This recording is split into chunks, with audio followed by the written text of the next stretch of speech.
Hi there, ladies and gentlemen, and welcome back to Texas Bar TV. We're here at the 2018 State Bar of Texas annual meeting in Houston, Texas. Do you hear the buzz? Do you hear that? It's exciting here. We're on day 2. And, you know, you meet all kinds of people with all kinds of practices, with all kinds of information to share. And I've got with me Lisa Angelo. She definitely fits that bill. She's got a lot going on in her world. There's a lot going on up in here, right? So Lisa, you're a solo practitioner, right? You're from here in Houston? Correct, yep. Okay. And you represent small companies? Yeah, smaller, medium-sized companies. Smaller, yep. medium-sized companies. Small, medium-sized companies, kind of like Google and JP Morgan Chase? Yeah. I mean, is that what you're... Yeah, exactly the opposite. Oh, well, hey, that's fine too. Not that big, yeah. Yeah, well, smaller. okay. That's... Have your clients ever been bought by like a major conglomerate? Has that ever happened? Maybe. Maybe? You don't remember? No, I remember, yeah. No, Not I don't yet? think so. Not yet? no. Well, it could happen. Yeah. Get in on that IPO early.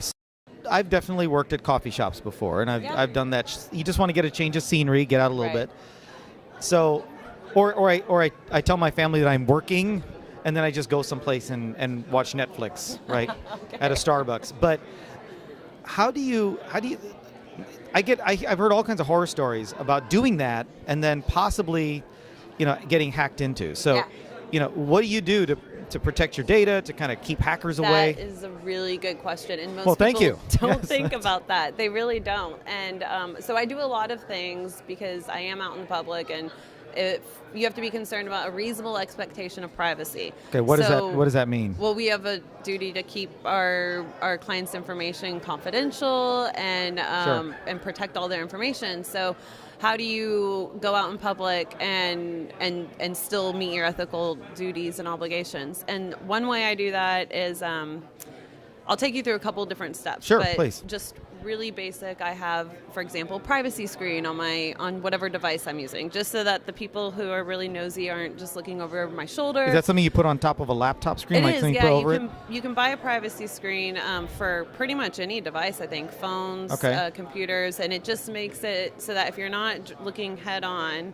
then it somehow distorts the screen, so people can't just read something over your shoulder. Okay, sure. And I'm still mindful about not having my screen completely visible to whatever, having my back turned to everybody so that I sound paranoid, but that's what I do. That's kind of our job, right? It is, right. And then another thing I do, I don't connect to public Wi-Fi. I think that there are ways to... You just don't like to share? Is this like a it's all mine kind of thing? Right, because of the issue that you mentioned earlier, that you're kind of exposed if you're connecting to public Wi-Fi, and just to kind of help mitigate some of that exposure, I bring my own hotspot, or I'll go through a VPN, which is a virtual private network, I believe.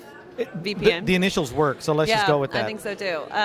So if you use that basically it kind of insulates you a little bit more if you're going to use public Wi-Fi. So mindful about those things. If you're going to have conversations in public, you just have to really be mindful about who's around in earshot, so that you're not blabbing about opposing counsel or your client or whatever the case may be, because you never know who's sitting behind you. So you've got to be careful. It always amazes me in elevators. People have entire, they'll be telling me their life story in an elevator, and it'll be like, 28 stories up or something. The plane is another really bad one, where people think they have all this privacy because maybe they're disconnected from the world while they're in the plane.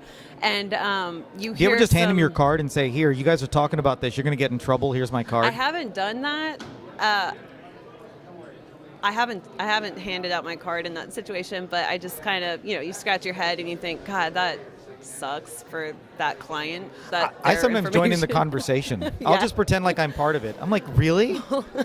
And sometimes I listen because I think, wait, is that something I'm involved in? That somehow I'm listening to maybe, somebody else's version of the same case I'm working on. Or how do I get in on that action? Yeah. So really interesting conversations that you can overhear. So if you hear other people doing it, then you really don't want to sort of victimize yourself or your clients if Sure. you're going to be working out in public. So What about for your clients? Do they are they pretty mindful of data privacy, or as a lawyer, do you have to remind them? Better. Okay. I think historically bigger companies have cared about data privacy Sure. because They get maybe hacked. Yeah. they're getting hacked. They're the target of some of the headlining hacks, and then also they're more mindful maybe about the industries that Sure. they're in with different regulations. So if, for example, HIPAA is a really popular, Right. popular. I don't know that that's the word, but at least it's one of the It's regulations ubiquitous. that yeah, popular. But people are. I wish I knew that word when I took the SAT many years ago. I blanked out on ubiquitous at that time, and it could have Yeah. been useful. How do you spell that? I said SAT, not spelling bee. That's Okay, right. let's get our forms That's correct. right. So I'm seeing people be more aware that they have an obligation to care about data privacy now. Okay. Extending beyond people who are subject to things like HIPAA, and that a lot of that has to do with recent legislation and kind of cranking down on data privacy.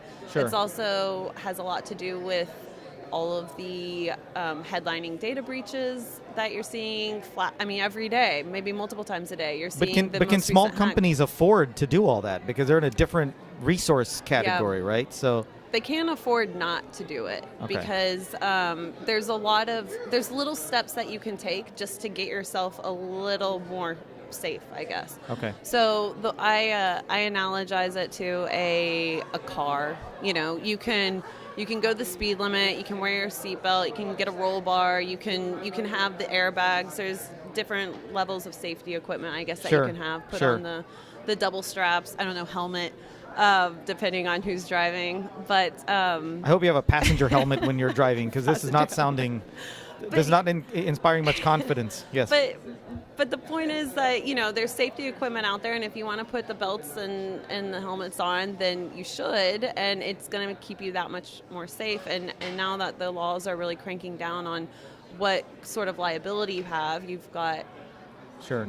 with just to not bore everybody with going into the gritty details, there's a lot of different liability that you can have for somebody's data. If you're going to be processing or storing or even gathering somebody's information, then you need to be taking some sort of precautions.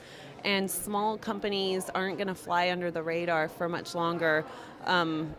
If they have been already, and there's a couple of reasons for that. One is the changing in laws, but also there's a lot going on with the laws imposing requirements on third-party vendors. Okay. So smaller companies can be those third-party vendors. I'm course. a third-party vendor to my clients. Sure. So you are the weakest link, sort of, is the message. Why are you looking at me when you say that? Why does everybody look at me when they say these things? Don't be scared. You can wear a seatbelt. I'm not scared. That's apparently why I'm the weakest link. Yeah. I'm not scared enough. But okay, so if somebody wants to find out more, and let's say you got a company or you got a lawyer who's facing these issues, what's the best way to get a hold of you? Do you have a website? Is there I do have a website. Twitter yeah. handle, Instagram page? I'm on it all. Yeah, I'm at angelo.law, which is the website. Okay. And you can pretty much look for me under Lisa Angelo or Lisa M. Angelo, because Okay. it's very cool to use your middle initial. I don't have one. I feel very deficient. I don't have a middle initial. Fun fact, you learned I it can here. give you one if you want. You can borrow mine. Rocky I M. won't miss Deer, it. yeah. Yeah. Rocky M. Deer. People are going to go all kinds of places with that. We're going to find, maybe I'll use an X. I'll just That use would be- X, right? Xavier, maybe? Yeah, that's nice. sure. Or just X. That's it. I like that. Okay. See, this is where ideas come from. That's why you got to be here at the annual meeting.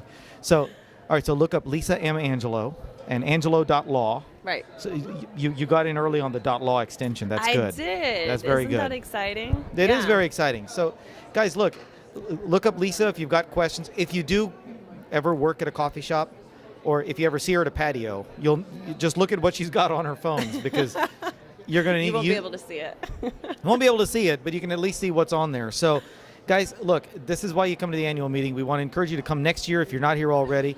And, thank you for joining us. Thank you for joining us. We look forward to, Lisa, maybe you'll come back come back again one If day. you'll have We me, can- yeah, absolutely. Absolutely, yeah. I'm sure. here for the coffee, really. So. Yes, these mugs. This is why we come here. It's for the Texas Bar TV mugs. All right, so if you want to get a mug, you got to come back next year. You got to introduce yourself to us. We'll be happy to have you on here. This is Rocky Dhir signing off from the 2018 State Bar of Texas annual meeting. Thanking you for joining us here on Texas Bar TV. Thank you, everybody. Take care. Bye-bye.